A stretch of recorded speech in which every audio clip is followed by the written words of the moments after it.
समतल पारगमन ग्रेटिंग। आज हम समतल पारगमन ग्रेटिंग के बारे में यहाँ पढ़ेंगे। इसके अंतर्गत विवर्तन को प्रदर्शित करने वाले कुछ साधारण प्रयोग हैं, उसके बारे में भी देखेंगे। व्यतिकरण और विवर्तन में क्या अंतर होता है उसके बारे में भी जानेंगे। और यहाँ पर व्यतिकरण और विवर्तन से संबंधित कुछ आंकिक प्रश्न भी हम देखेंगे। तो सबसे पहले अपन जो देखते हैं आज, समतल पारगमन ग्रेटिंग क्या होता है। तो समतल पारगमन ग्रेटिंग एक ऐसी युक्ति होती है जिसमें अत्यधिक संख्या में स्लिट्स होते हैं समान दूरियों पर। ये स्लिट समान दूरियों पर और समान चौड़ाई के होते हैं, और इसमें जो स्लिट जो होता है वो पारदर्शी होता है, जिनकी चौड़ाइयाँ समान होती है, और कुछ अपारदर्शी हिस्से होते हैं जिसमें से प्रकाश की किरणें आगे की ओर नहीं जा पाती। ये अपारदर्शी हिस्सा होता है, ये भी समान चौड़ाई के होते हैं। तो समतल पारगमन ग्रेटिंग को, जब समतल पारगमन ग्रेटिंग से प्रकाश की किरणें आपतित होती है तो उस स्थिति में पारदर्शी हिस्से से प्रकाश की किरणें आगे की ओर निकल जाती है, और अपारदर्शी हिस्से में प्रकाश की किरणें मतलब आगे की ओर नहीं निकल पाती। समतल पारगमन ग्रेटिंग को हम बहुल स्लिटों या n स्लिटों में जो विवर्तन होता है ऐसा हम मान सकते हैं। जो समतल पारगमन ग्रेटिंग में जो विवर्तन होता है उसको n स्लिटों द्वारा विवर्तन का उदाहरण माना जा सकता है। अब इसके बाद देखते हैं इसकी बनावट कैसे होती है। इसकी बनावट देख लेते हैं। समतल पारगमन ग्रेटिंग बनाते समय हम एक समतल कांच का आयताकार टुकड़ा लेते हैं, और इस समतल कांच के टुकड़े पर हीरे की नोक की सहायता से समान दूरियों में बहुत सारी पतली समान मोटाई की रेखाएं खींची जाती है, और इन रेखाओं के बीच में जो स्लिट बनता है वह स्लिट पारदर्शी होता है, और जो रेखाएं जो होती हैं वह अपारदर्शी होती है। तो इस प्रकार से समतल पारगमन ग्रेटिंग का बनावट होता है। और यहाँ पर समतल पारगमन ग्रेटिंग में जो हम प्रयोग के लिए जो युक्ति लेते हैं, समतल पारगमन ग्रेटिंग को लेते हैं, उसमें 1 सेंटीमीटर में लगभग 10,000 रेखाएं खींची गई होती है। अब इसके बाद देखते हैं इसका सिद्धांत क्या होता है।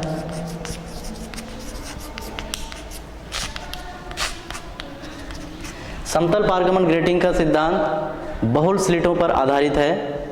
हम समतल पारगमन ग्रेटिंग की सहायता से बहुत सारे स्लिटों में विवर्तन कैसे होता है उसके बारे में हम जान सकते हैं समतल पारगमन ग्रेटिंग की सहायता से।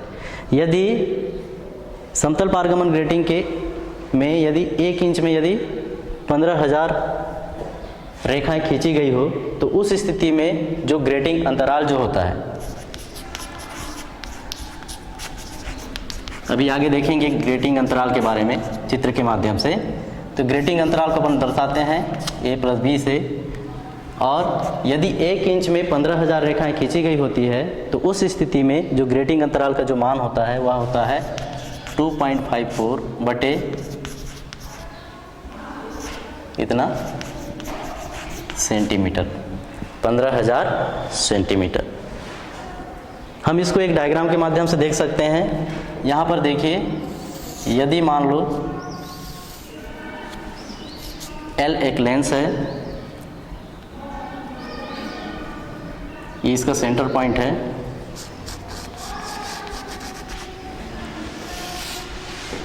और X Y पर्दा है, तो उस स्थिति में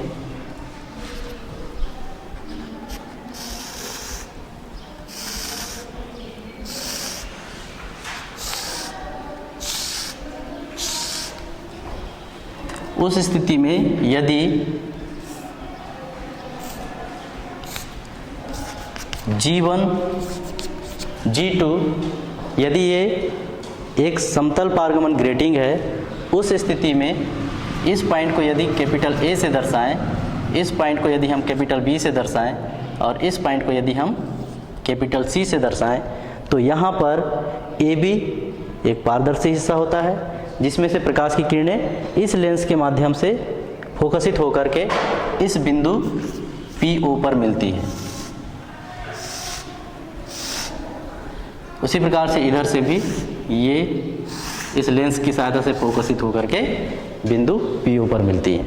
तो उस स्थिति में AB एक स्लिट की तरह कार्य करता है और BC अपारदर्शी हिस्सा होता है जिसमें से प्रकाश की किरणें PO तक नहीं पहुंच पाती। तो उस स्थिति में यदि A और B के बीच की दूरी को यदि हम स्मॉल a से दर्शाएं और B और C के बीच की दूरी को यदि हम स्मॉल b से दर्शाएं तो यही A प्लस B ये कहलाता है ग्रेटिंग अंतराल। और ये ग्रेटिंग अंतराल यदि हम समतल पारगमन ग्रेटिंग में 1 इंच में 15,000 रेखाएं खींचें तो उस स्थिति में इस ग्रेटिंग अंतराल A प्लस B का मान होता है 2.54/15,000 सेंटीमीटर। तो इस प्रकार से ये ग्रेटिंग अंतराल का मान होता है। इसके बाद हम देखते हैं यहाँ पर ये जो PO जो बिंदु है, PO बिंदु पर प्रकाश की किरणें तभी आपतित होती हैं जब यहाँ पर विवर्तन कोण का जो मान है वह 0 है। मतलब यहाँ पर सीधी सीधी प्रकाश की किरणें लेंस के द्वारा फोकसित होकर के PO पर मिल रही है। तो इस स्थिति में PO पर प्रकाश की तीव्रता मैक्सिमम होती है और यहाँ पर हमको केंद्रीय प्रधान उच्चिष्ट प्राप्त होता है। बिंदु PO पर केंद्रीय प्रधान उच्चिष्ट प्राप्त होता है जिसमें प्रकाश की तीव्रता मैक्सिमम होती है। अब यदि थीटा विवर्तन कोण से इस स्लिट से प्रकाश की किरणें लेंस के द्वारा यदि इस पर्दे पर फोकसित होती हैं तो उस स्थिति में वे सारी किरणें PO पर फोकसित नहीं होकर के एक अन्य बिंदु पर फोकसित होती हैं। तो उसके लिए देखते हैं यदि थीटा विवर्तन कोण से किरणें लेंस L द्वारा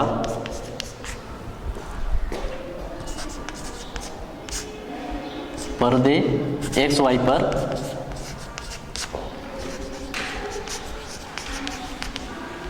फोकस होती है तो बिंदु P1 पर विवर्तन प्रतिरूप प्राप्त होता है।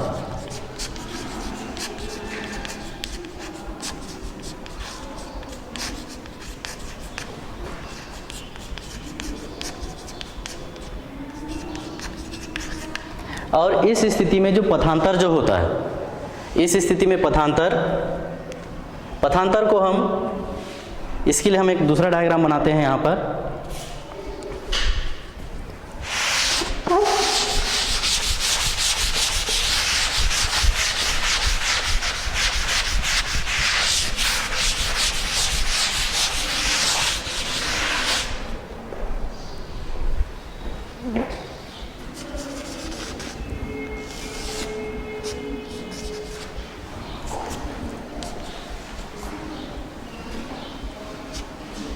यहाँ पर है लेंस,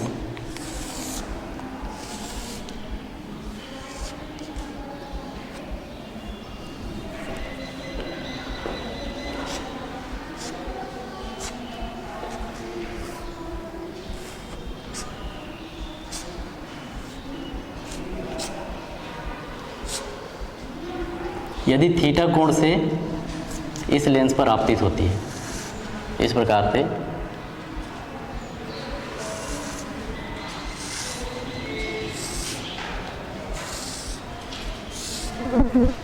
और ये फोकसित होंगी तो P0 पर फोकसित ना होकर के एक अन्य बिंदु पर ये किरणें फोकसित होती हैं।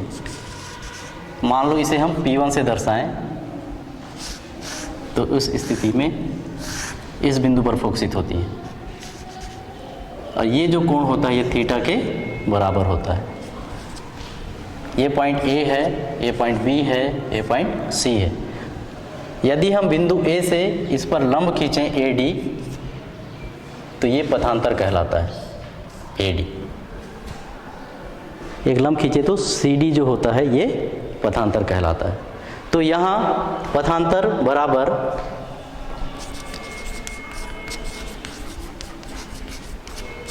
होता है ग्रेटिंग अंतराल A plus B into sine theta. यहाँ पथांतर का मान होता है A plus B into sine theta के बराबर। अब यहाँ पर हम द्वितीयक उच्चिष्ट और निम्निष्ठों की स्थितियाँ देखते हैं। यहाँ पर केवल हम सूत्र ही देखेंगे, इसकी स्थापना नहीं देखेंगे।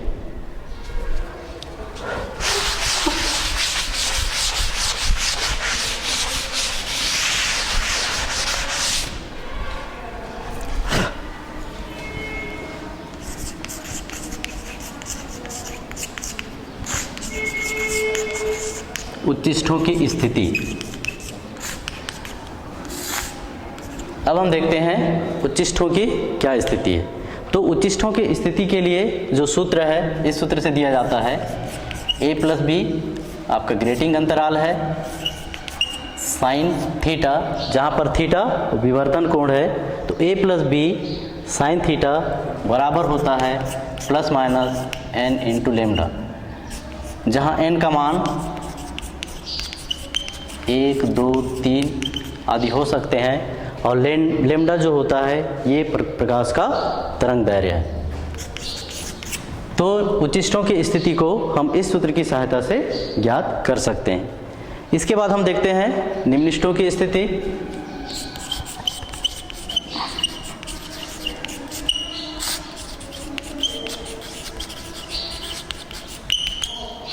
निम्निष्ठों की स्थिति। निम्निष्ठों की स्थिति को हम इस सूत्र से डिनोट करते हैं। यहाँ पर होता है A plus B sine theta, जहाँ पर A प्लस बी ग्रेटिंग अंतराल है, थीटा विवर्तन कोण है, ये बराबर होता है स्मॉल m बटे कैपिटल N इंटू लेमडा के बराबर। ये होता है प्लस माइनस स्मॉल m बटे n इंटू लेमडा।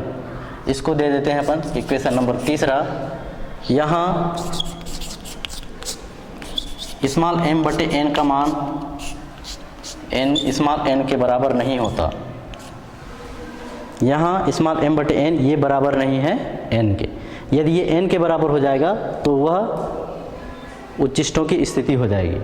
अब यहाँ पर जो स्मॉल m जो होता है, स्मॉल m जो निम्निष्ठ कौन से क्रम का है उसको प्रदर्शित करता है, प्रथम निम्निष्ठ है या द्वितीय निम्निष्ठ है। यदि m का मान 1 है तो प्रथम निम्निष्ठ होगा, m का मान 2 है तो द्वितीय निम्निष्ठ होगा, और n जो है ग्रेटिंग अंतरालों में, मतलब ये n जो होता है ये ग्रेटिंग में कुल कितने सारे स्लिट हैं उसकी संख्या को प्रदर्शित करता है। तो निम्निष्ठों की स्थिति को हम इस सूत्र के द्वारा प्रदर्शित कर सकते हैं। ये फार्मूला है A plus B sine theta is equal to plus minus small m बटे कैपिटल N इंटू लेमडा।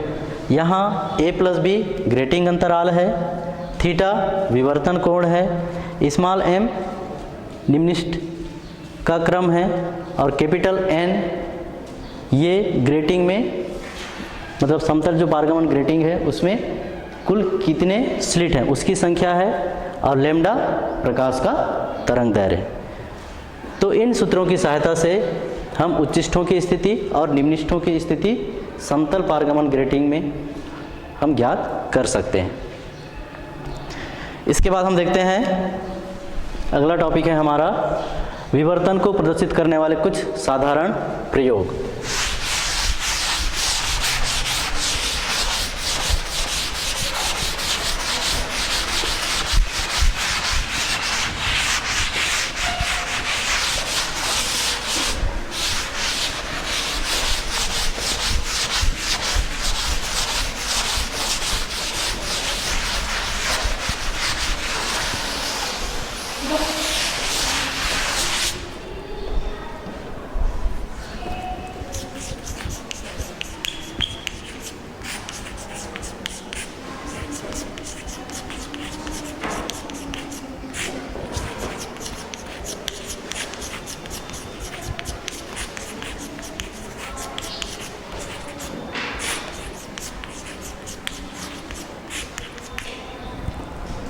विवर्तन को प्रदर्शित करने वाले कुछ साधारण प्रयोग। इसमें से पहला प्रयोग है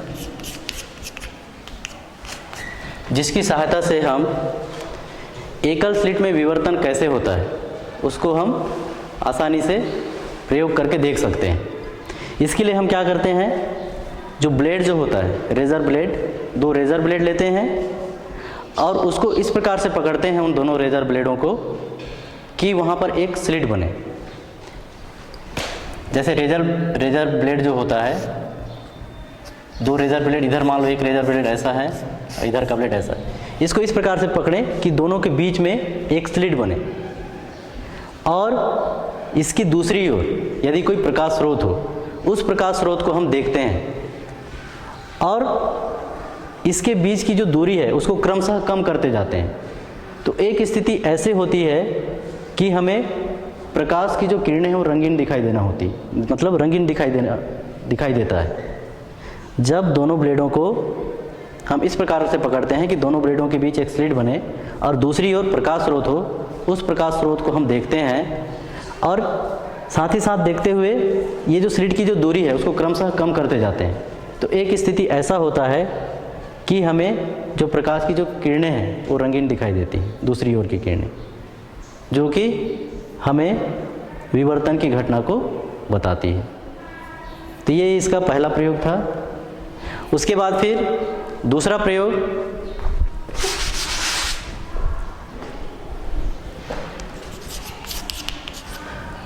दूसरे प्रयोग में यदि दूर से कोई प्रकाश की किरण आ रही है, उसके सामने यदि हम कोई वृत्तीय अवरोध रख देते हैं, वृत्ताकार अवरोध रख देते हैं, दूर से प्रकाश किरणें आ रही है, उसके सामने एक वृत्ताकार अवरोध रख देते हैं और इसके सामने एक पर्दा है। तो उस स्थिति में जब वृत्ताकार अवरोध है तो हमें यहाँ पर इस वृत्ताकार अवरोध की जो छाया जो होती है उसके सेंटर में हमें चमकीला दिखाई देता है, उसका जो केंद्र होता है वह चमकीला दिखाई देता है, चमकीले धब्बे के रूप में दिखाई देता है। तो ऐसा वास्तव में होता कैसे है, इसके बारे में अपन जानते हैं। जब दूर से कोई प्रकाश किरणें के सामने कोई वृत्तीय अवरोध आ जाता है तो उस स्थिति में ये जो प्रकाश की किरणें हैं इसके बाहरी हिस्से से, सभी प्रकाश की किरणें इसके बाहरी हिस्से से विवर्तित हो जाती हैं और ये जितने भी विवर्तित जो किरणें हैं वे संपोषी व्यतिकरण करती हैं। तो संपोषी व्यतिकरण के कारण जो यहाँ पर इसका जो सेंटर जो होता है ये चमकीला दिखाई देता है। तो इसका रीज़न क्या लिखोगे, क्वेश्चन इसको इस प्रकार से पूछता है, यदि दूर से आने वाले प्रकाश के मार्ग में यदि वृत्तीय अवरोध रख दिया जाए तो उस वृत्तीय अवरोध की जो ज्यामितीय छाया होती है उसका केंद्र चमकीला दिखाई देता है, ऐसा क्यों? इस प्रकार का प्रश्न पूछा जाता है। तो आपको उत्तर देना होगा, जब दूर से आने वाली प्रकाश किरणें वृत्तीय अवरोध पर पड़ती हैं तो वृत्तीय अवरोध के बाहरी ओर उस प्रकाश की किरणों का विवर्तन हो जाता है और ये विवर्तित किरणें संपोषी व्यतिकरण उत्पन्न करती हैं, जिसके कारण इसके ज्यामितीय छाया के सेंटर में या केंद्र में हमें चमकीला बिंदु प्राप्त होता है। इसके बाद एक और प्रयोग है, इसको भी हम करके देख सकते हैं। यदि हम रुमाल को फैलाएं और फैला करके दूसरी ओर किसी प्रकाश स्रोत को देखें तो उस स्थिति में जो रुमाल जो बना होता है उसके बीच में छोटे छोटे छिद्र होते हैं, तो उसकी सहायता से भी प्रकाश की किरणें विवर्तित होती हैं। तो उसकी सहायता से भी हम विवर्तन की घटना को देख सकते हैं। तो ये विवर्तन को प्रदर्शित करने वाले कुछ साधारण प्रयोग हैं।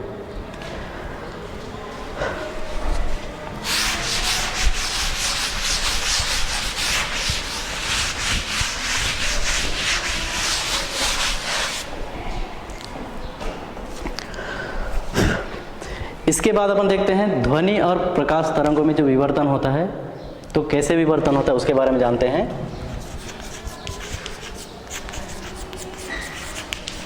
ध्वनि और प्रकाश तरंगों में विवर्तन, इसकी एक तुलनात्मक विवेचना करते हैं हम। ध्वनि और प्रकाश तरंगों में विवर्तन कैसा होता है।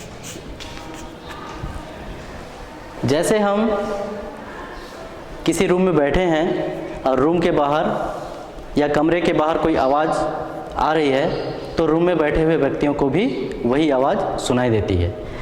ऐसा ध्वनि तरंगों के मुड़ने के कारण होता है। और ध्वनि तरंग क्यों मुड़ती हैं, इसका भी रीज़न है। ध्वनि तरंगों का जो तरंग दैर्घ्य होता है उसकी कोटि या उसका क्रम 1 मीटर का होता है। और फिर जो अवरोधों का जो क्रम होता है या अवरोध जो होता है वह भी इसी कोटि के लगभग होता है। इस कारण ध्वनि तरंगें अवरोधों के किनारों पर मुड़ जाती है। इस वजह से बाहर की आवाज़ कमरे में बैठे हुए व्यक्तियों को सुनाई देती है। लेकिन प्रकाश की किरणें हमेशा सरल रेखा में गमन करती है। प्रकाश की किरणें कभी भी मतलब एक निश्चित स्थितियों में ही उनमें विवर्तन होता है, कभी भी वे विवर्तित नहीं होती। उसका रीज़न है प्रकाश की किरणों का जो तरंग दैर्घ्य जो होता है वह बहुत कम कोटि का होता है और जो अवरोध जो होता है वह बहुत अधिक कोटि का होता है या उसकी कोटि बहुत अधिक होती है, जिसके कारण सामान्यतः प्रकाश तरंगों में विवर्तन की घटना नहीं होती। विवर्तन की घटना केवल तभी होती है जब अवरोध या छिद्र का जो क्रम है वह तरंग दैर्घ्य की कोटि का होता है। उसी स्थिति में प्रकाश की तरंगों में विवर्तन की घटना होती है। और ध्वनि तरंगों में विवर्तन की घटना क्यों होती है? क्योंकि ध्वनि तरंगों का जो तरंग दैर्घ्य है वह और अवरोधों का जो तरंग दैर्घ्य है उस एक समान कोटि के होते हैं। इस वजह से ध्वनि तरंगों का विवर्तन होता है। और प्रकाश तरंगों में विवर्तन की घटना कब होगी? जब अवरोधों या फिर जो छिद्र है जिसमें से प्रकाश की तरंगें आपतित होती है उसका जो कोटि जो है वह प्रकाश तरंग दैर्घ्य की कोटि का हो, तभी प्रकाश की तरंगों में विवर्तन की घटना होती है, अन्यथा उसमें विवर्तन की घटना नहीं होती। इसके बाद देखते हैं व्यतिकरण और विवर्तन में अंतर। अब तक हम लोगों ने प्रकाश का व्यतिकरण और प्रकाश के विवर्तन के बारे में पढ़ा है। अब हम देखते हैं प्रकाश के व्यतिकरण और विवर्तन में क्या अंतर है।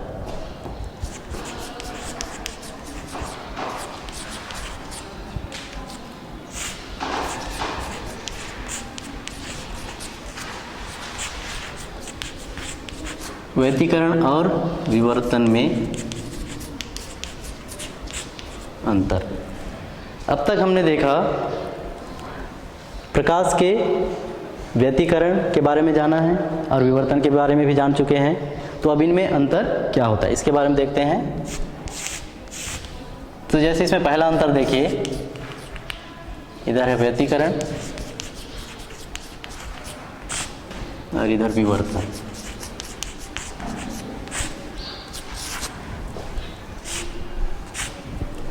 व्यतिकरण कब होता है? जब दो समान आवृत्ति और लगभग समान आयाम की तरंगें एक ही दिशा में गमन करती है तो उनका अध्यारोपण होता है, जिसके कारण प्रकाश का व्यतिकरण होता है। और विवर्तन की घटना कब होती है? एक ही प्रकाश स्रोत होता है और उनमें जो तरंगाग्र होती है उसका प्रत्येक बिंदु तरंग स्रोत की तरह कार्य करती है और उन तरंग स्रोतों से जो द्वितीयक तरंगिकाएं निकलती हैं उन द्वितीयक तरंगिकाओं का अध्यारोपण होता है और वहाँ विवर्तन के कारण व्यतिकरण के कारण वहाँ पर विवर्तन की घटना होती है।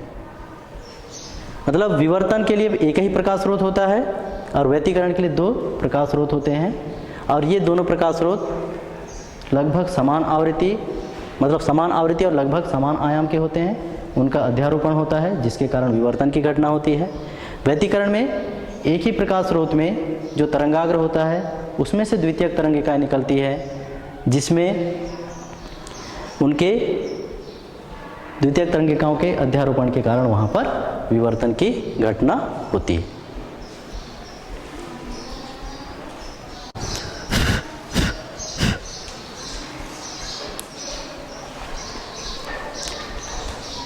इसके बाद इसमें दूसरा अंतर है।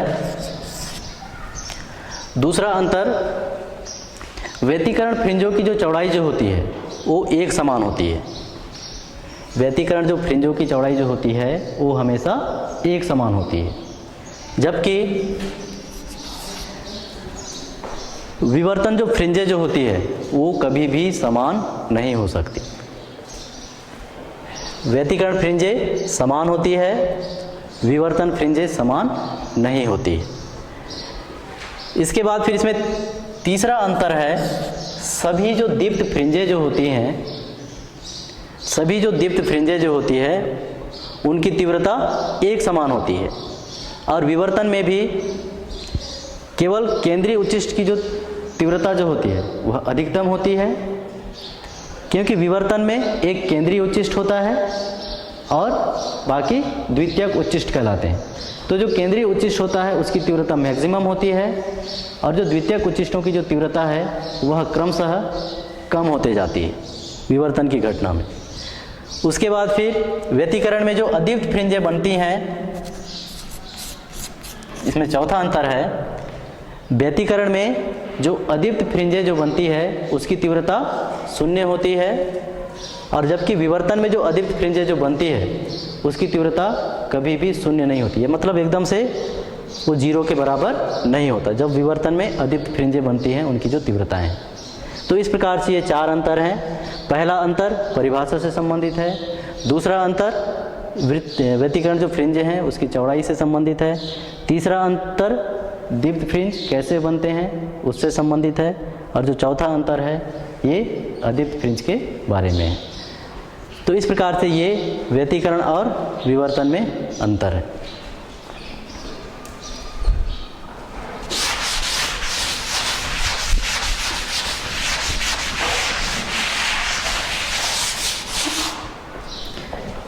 इसके बाद देखते हैं विवर्तन से संबंधित आंकिक प्रश्न।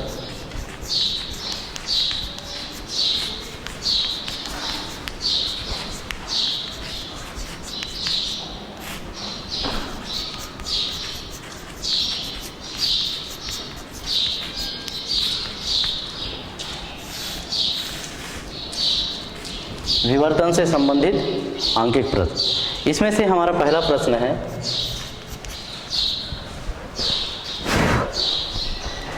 एक स्लिट श्वेत प्रकाश से प्रकाशित है। लिख लीजिए प्रश्न, एक स्लिट श्वेत प्रकाश से प्रकाशित है। लाल प्रकाश के लिए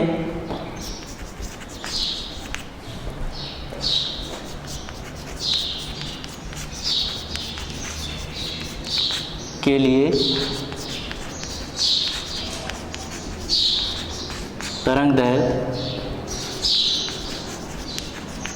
6500 एंगस्ट्रॉम है। इसके लिए प्रथम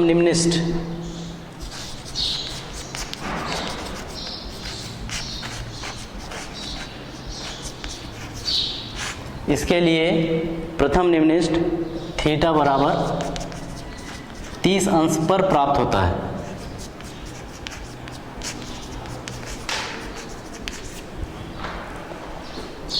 स्लिट की चौड़ाई ज्ञात करना है।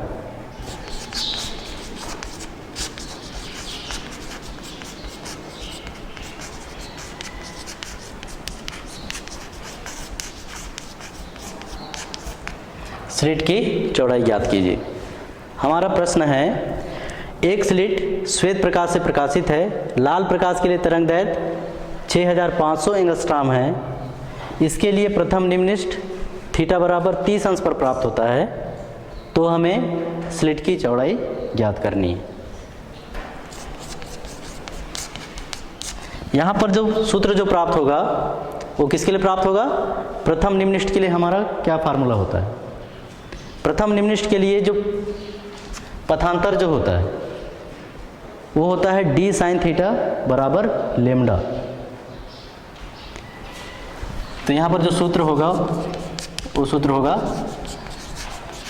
प्रथम निम्नलिखित के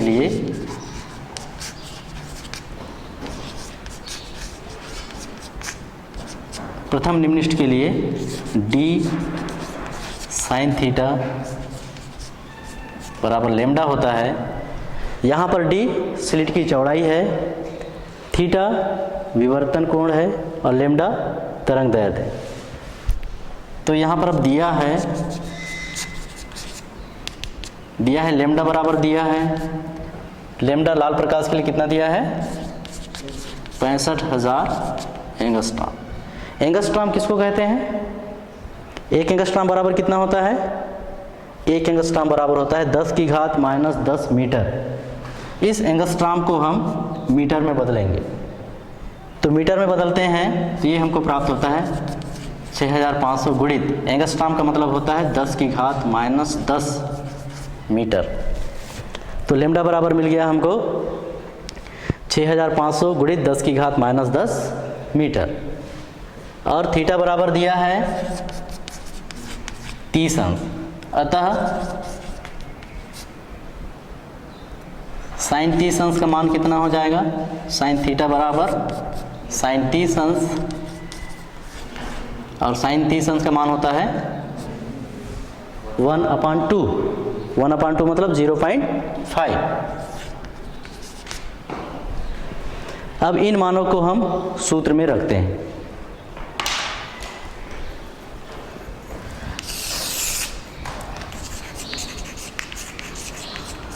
अब सूत्र d साइन थीटा बराबर लेमडा से हमको मान ज्ञात करना है d का, तो d बराबर हो जाता है ये लेमडा बटे साइन थीटा, और यहाँ पर हमको मान मिलेगा d बराबर लेमडा का मान कितना है? 6500 गुणित 10 की घात माइनस 10 बटे साइन थीटा का मान है 0.5। या इसी को हम आगे हल कर सकते हैं। d बराबर ये हो जाएगा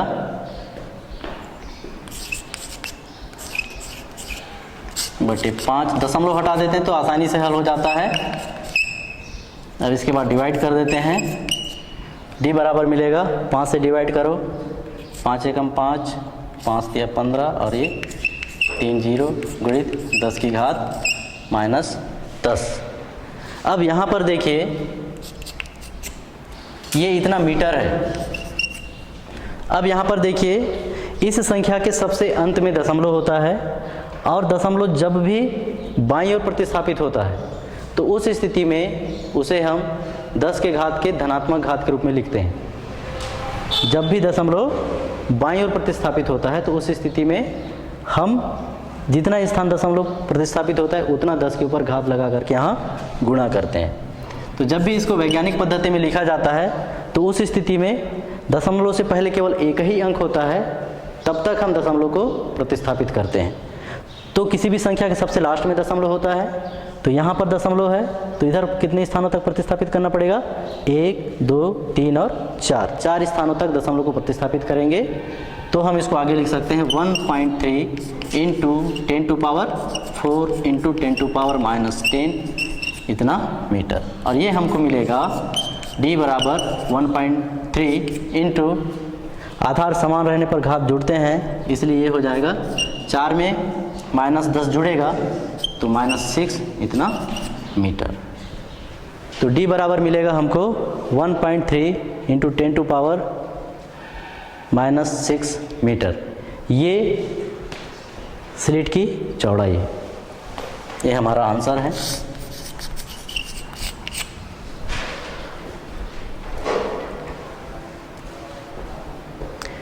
इसके बाद एक और प्रश्न है इसी से संबंधित, उसको देखते हैं।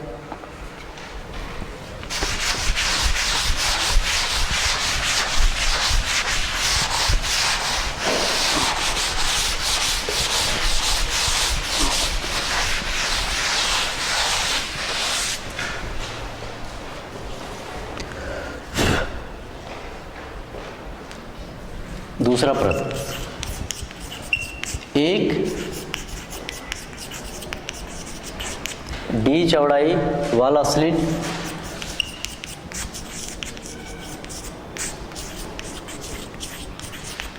$6,500 एंगस्ट्रॉम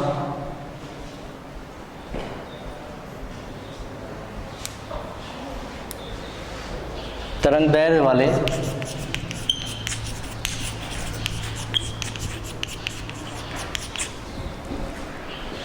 प्रकाश से प्रकाशित है।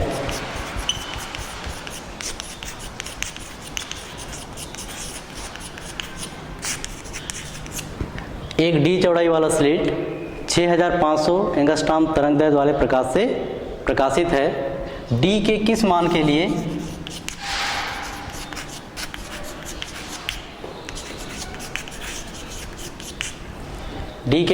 के लिए प्रथम उच्चिष्ट 30 अंश के विवर्तन कोण पर बनता है?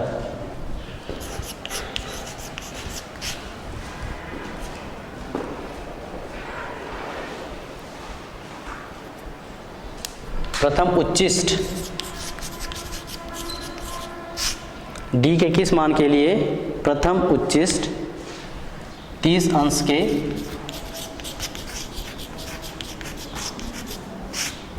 विवर्तन कोण पर बनता है?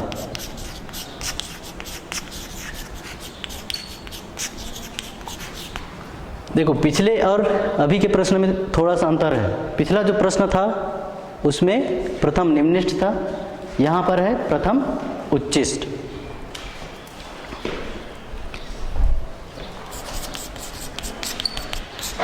तो यहाँ पर कौन सा सूत्र प्रयोग होगा? प्रथम उच्चिष्ट के लिए पथांतर का मान कितना होता है? एकल स्लिट में विवर्तन में हमने देखा था प्रथम उच्चिष्ट के लिए जो पथांतर d sin थीटा का जो मान जो होता है वो 3 लैम्डा बटे 2 के बराबर होता है। उस सूत्र का यहाँ पर प्रयोग होगा। तो सूत्र होगा उपयोग यहाँ पर प्रथम उच्चिष्ट के लिए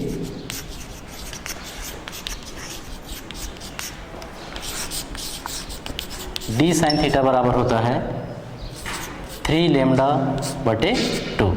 इस सूत्र का प्रयोग होगा। यहाँ दिया है लैम्डा बराबर 6500 एंगस्ट्रॉम, ये बराबर होगा 6500 गुणित 10 की घात माइनस 10 इतना मीटर, और थीटा बराबर मिलेगा, यहाँ पर दिया है 30 अंश, अतः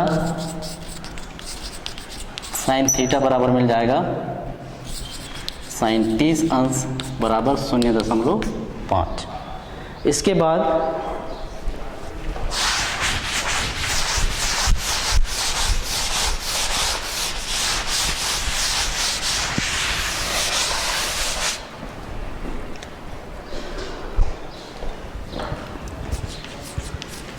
सूत्र d साइन थीटा बराबर 3/2 लैम्डा से ये हमको मिल जाएगा d बराबर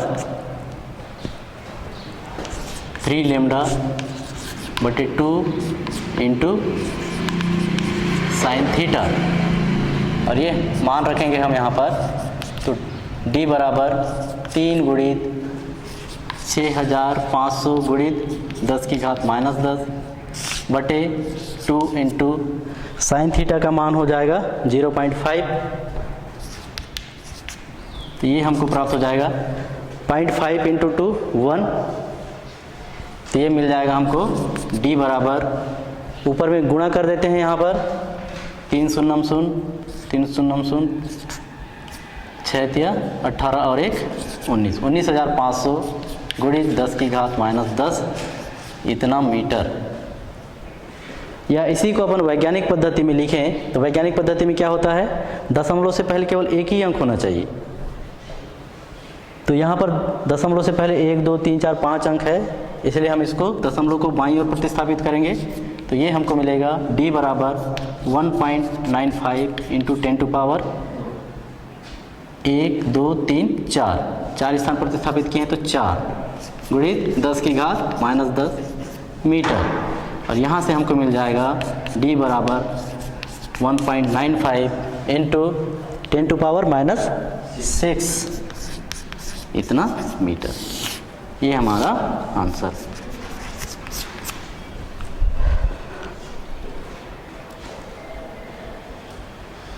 तो इस प्रकार ये विवर्तन से संबंधित आंकिक प्रश्न हुए। कुछ आंकिक प्रश्न व्यतिकरण से भी संबंधित है, उसको भी देख लेते हैं जो बचा हुआ था।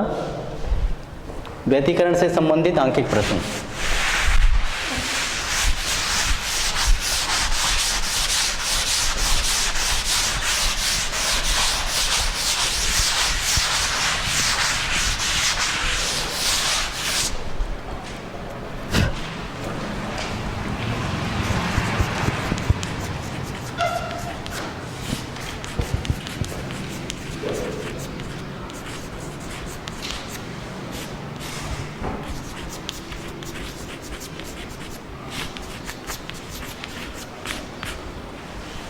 व्यतिकरण से संबंधित आंकिक प्रश्न। प्रश्न लिखिए यहाँ पर,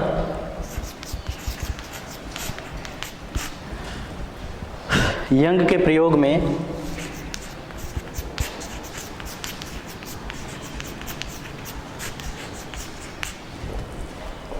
दो स्लिटों के बीच की दूरी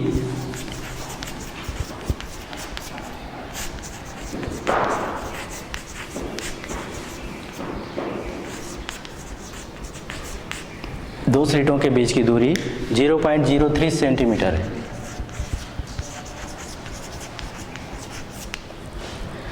दो स्लिटों के बीच की दूरी 0.03 सेंटीमीटर है तथा 1.5 मीटर दूर रखे पर्दे पर चौथी दीप्त फ्रिंज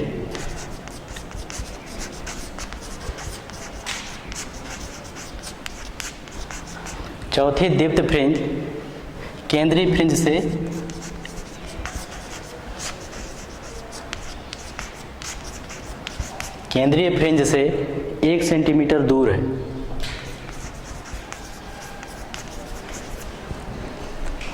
तो प्रकाश का तरंगदैर्घ्य ज्ञात करो।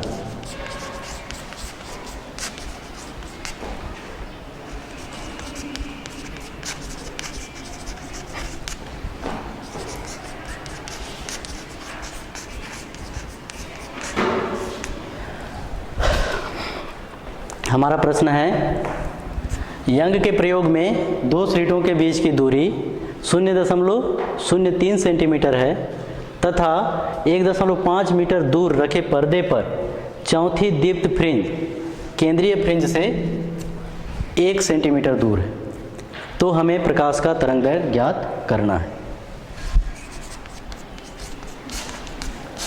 जब भी किसी आंकिक प्रश्न को हल करते हैं तो सबसे पहले प्रश्न को सावधानी से पढ़ लेना चाहिए कि यह कौन से टॉपिक से और कौन से सूत्र से रिलेटिव है, मतलब कौन से सूत्र से संबंधित है, सबसे पहले वो जान लेना चाहिए। तो यहाँ पर देखो, यंग के प्रयोग से संबंधित है यह प्रश्न, और ये दीप्त फ्रिंज लिखा है यहाँ पर, चौथी दीप्त फ्रिंज, और केंद्रीय फ्रिंज से 1 सेंटीमीटर दूर है, ऐसा दिया है। मतलब इसमें जो फार्मूला जो लगेगा वो आपका हो जाता है x बराबर n लैम्डा कैपिटल D बटे स्मॉल d, जहाँ x केंद्रीय फ्रिंज से nवें दीप्त फ्रिंज की दूरी होती है। तो उस फार्मूले का यहाँ उपयोग होगा। अब यहाँ क्या क्या दिया है उसको देख लेते हैं। यहाँ पर दिया है, यहीं से चालू करते हैं। n का मान चौथा दीप्त फ्रिंज है, मतलब 4। लैम्डा का मान हमको ज्ञात करना है, ज्ञात नहीं है। d बराबर दिया है, d क्या चीज़ है? स्लिट से पर्दे की दूरी, और हमारा जो पर्दा है वह 1.5 मीटर दूर रखा गया है। तो ये हो गया 1.5 मीटर, और स्मॉल d का भी मान दिया है। स्लिट, दोनों स्लिटों के बीच की दूरी 0.03 सेंटीमीटर। अब सेंटीमीटर को मीटर में बदलना पड़ेगा, तो ये कितना हो जाएगा? 0.03 गुणित सेंटी का मतलब होता है 10⁻2 इतना मीटर। और साथ ही साथ दिया है x बराबर कितनी दूरी पर बनता है चौथा दीप्त फ्रिंज? 1 सेंटीमीटर। तो 1 सेंटीमीटर, इसको भी बदल देते हैं हम 1 × 10⁻⁻2 मीटर। अब सूत्र में देखिए,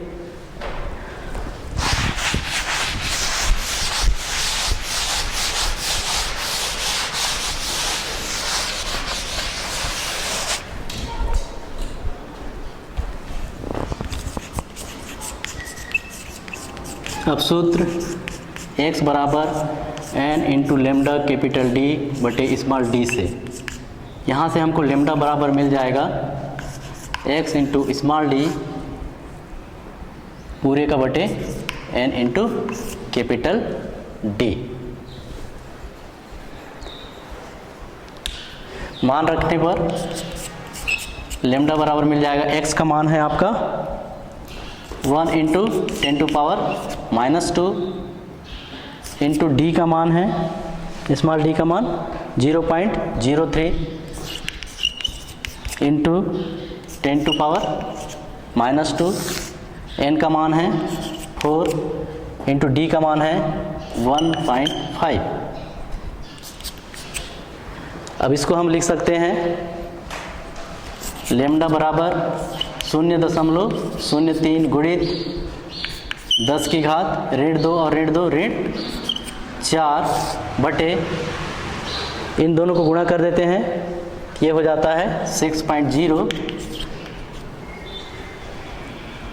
और यहाँ इसी को हम आगे हल करेंगे तो दशमलव हटा देते हैं, तो ये हो जाएगा 3/600 गुणित 10 की घात -4, या इसी को हम आगे लिख सकते हैं लेमडा बराबर 600 से 3 को भाग देते हैं तो ये मिलेगा दशमलव 1 लगा 1 0, फिर भाग नहीं गया, फिर 1 0 बढ़ा, फिर भी भाग नहीं गया, अब फिर आएगा 6 5 6 30 इंटू 10 टू पावर -4, इतना क्या होगा लेमडा, इतना मीटर। अब यहाँ पर देखो दशमलव को किधर प्रतिस्थापित करना पड़ेगा, दशमलव से पहले एक अंक होना चाहिए, तो दशमलव को हम दाईं ओर विस्थापित करेंगे, कितने स्थान, 1 2 और 3 स्थान। तो जब दाईं ओर दशमलव हटता है तो उस स्थिति में 10 के ऊपर ऋणात्मक घात लगता है, उस स्थिति में 10 के ऊपर ऋणात्मक घात लगेगा, तो ये कितना हो जाएगा, या इसको ऐसा कर दें, केवल दो ही स्थान विस्थापित करें तो ये मिल जाता है 0.5 into 10 to power -2 into 10 to power -4 meter, या इसी को हम आगे लिख सकते हैं लेमडा बराबर 0.5 गुणित 10 की घात -6 मीटर, और -6 का मतलब होता है माइक्रो, या ये हमको प्राप्त हो जाएगा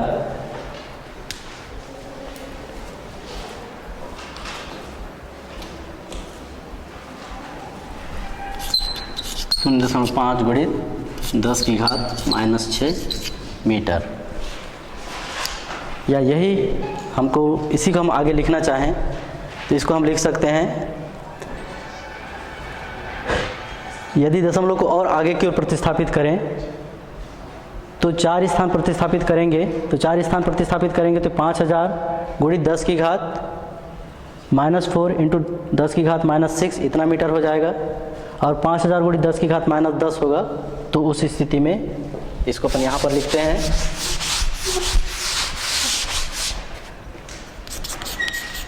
लेमडा बराबर, इसी को हम आगे लिख सकते हैं 5000.4 स्थान दाईं ओर प्रतिस्थापित हुआ है इतना मीटर, या यहाँ से हमको मिल जाएगा लेमडा बराबर 5000 गुणित 10 की घात -10 मीटर, या इसी को हम लिख सकते हैं लेमडा बराबर 5000, इतना को कहते हैं हम एंगस्ट्रॉम, तो ये 5000 एंगस्ट्रॉम, ये प्रकाश का तरंग दैर्घ्य है, लेमडा बराबर 5000 एंगस्ट्रॉम। धन्यवाद।